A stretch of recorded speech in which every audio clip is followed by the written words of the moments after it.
जहां न पहुंचे नजर वहां की है हमें खबर। अब देश विदेश की खबरों से रहिए ना बेखबर। अब आपकी आवाज पहुंचेगी आला अधिकारियों तक। हर क्राइम पर होगी हमारी नजर। पल पल हर पल आपके साथ वारिस टाइम। दोस्तों, मैं हूं शादाब वारसी और आप देख रहे हैं WT न्यूज यानी वारिस टाइम। आजकल पुलिस महकमे पे जो जुल्म हो रहा है, जो वीडियो वायरल हो रही हैं, बड़ी शर्मनाक वीडियो हैं। ऐसी एक वीडियो वायरल हुई है दिल्ली ट्रैफिक पुलिस की। मैं दिखाना चाहूंगा नज़ारा कि किस तरीके से कार रुकवाने के लिए पुलिसकर्मी कार जो डंपर पे चढ़ जाता है, लेट जाता है, मगर ड्राइवर कार रोक नहीं रहा। यहाँ तक कि पूरी जो ट्रैफिक है वो पूरी छितर-बितर हो रही है, मगर ट्रैफिक पुलिस वाला भी पीछा नहीं छोड़ रहा है।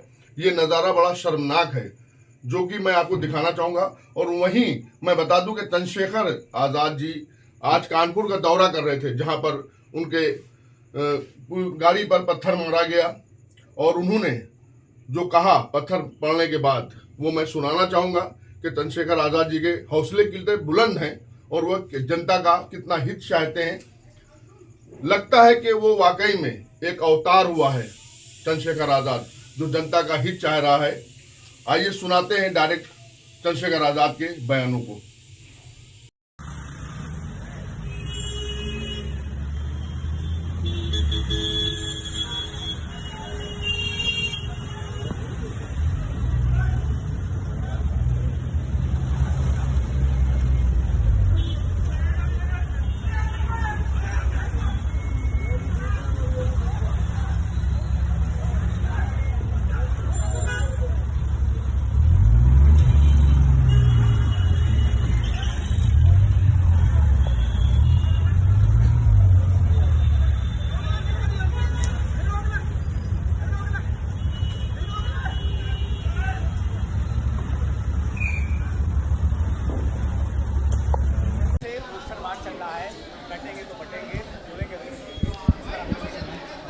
मैं तो उस पर बात रख चुका हूँ कि पढ़ेंगे तो आगे बढ़ेंगे। डॉक्टर बाबा साहब अम्बेडकर ने कहा था, शिक्षित बनो, संगठित रहो, संघर्ष करो।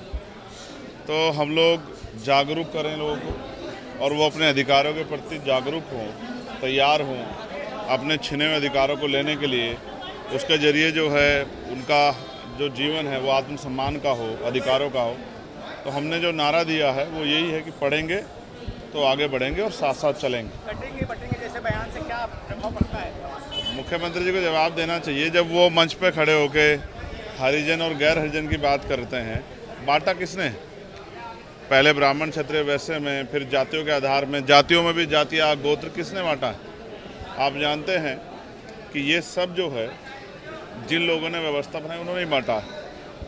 बटे हैं सच में। अब जब इस व्यवस्था कैसे तो भी कटते थे, तो भी मरते थे, तो भी बिना अधिकार के रहते, तब भी जुल्म सहते थे, अभी भी सह रहे हैं। तो मुख्यमंत्री शायद जो है उनको एक ही लालसा है कि उनकी राजनीतिक जो है चीज़ें आगे बढ़ती रहें, उनकी पार्टी आगे बढ़ती रहे। उनको ना समाज से, ना प्रदेश से, ना देश से कोई लेना देना नहीं है कि उनके बयान का क्या असर समाज पर हो।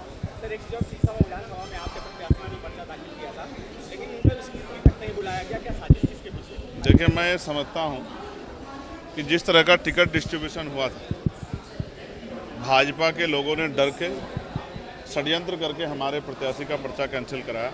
हम इन चीज़ों से डरने वाले नहीं। जिन सीटों में हमारे प्रत्याशी लड़ रहे हैं, बेहद दमदारी से लड़ रहे हैं। मेरा विश्वास है कि आज़ाद समाज पार्टी का प्रतिनिधित्व इस बार विधानसभा में जाएगा। एक जानकारी मैं आपको देना चाहता हूँ, हालांकि ये राजनीतिक नहीं है, मुझे नहीं पता आपके लिए इसके कोई मायने हैं या नहीं, लेकिन अभी मैं ट्रेन का सफ़र करके आ रहा हूँ वंदे भारत से।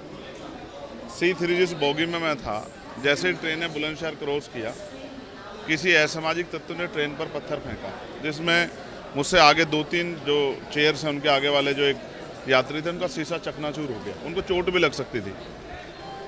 मेरी नज़र में ये ज़रूरी नहीं कि षड्यंत्र का हिस्सा हो, किसी को नुकसान पहुंचाना। ये लापरवाही भी हो सकती है, ये जानकारी का अभाव भी हो सकता है। मैंने ये अपील की है एक्स के माध्यम से अपनी बात रखते हुए कि सबसे पहले गाँव में, घर में माँ बाप और फिर स्कूल में एक जिम्मेदार नागरिक बनाने के लिए संवैधानिक कर्तव्य, संवैधानिक अधिकार के साथ संवैधानिक कर्तव्य क्या है एक नागरिक के, उसके लिए भी हमें लोगों को तैयार करना चाहिए बचपन से ही।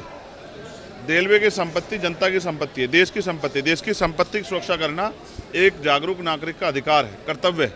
तो इसलिए मैं देश के जो संविधान में आस्था रखते हैं, जो मुझ में आस्था रखते हैं, जो इस आंदोलन में आस्था, उन सबसे अपील करता हूं कि कभी भी ऐसे किसी कृत्य का हिस्सा ना बने जिसमें देश की संपत्ति को, सरकारी संपत्ति को नुकसान हो या किसी का भी नुकसान हो। ये अच्छा नहीं है। मैं रेल मंत्री जी से, केंद्रीय रेल मंत्री जी से और प्रशासन पुलिस से ये मांग करता हूँ, करोड़ों रुपए का नुकसान भी रेलवे का हो रहा है, जनता का नुकसान है। तो कभी कभी गैर जिम्मेदारी में, लापरवाही में हम अपना ही नुकसान करते हैं।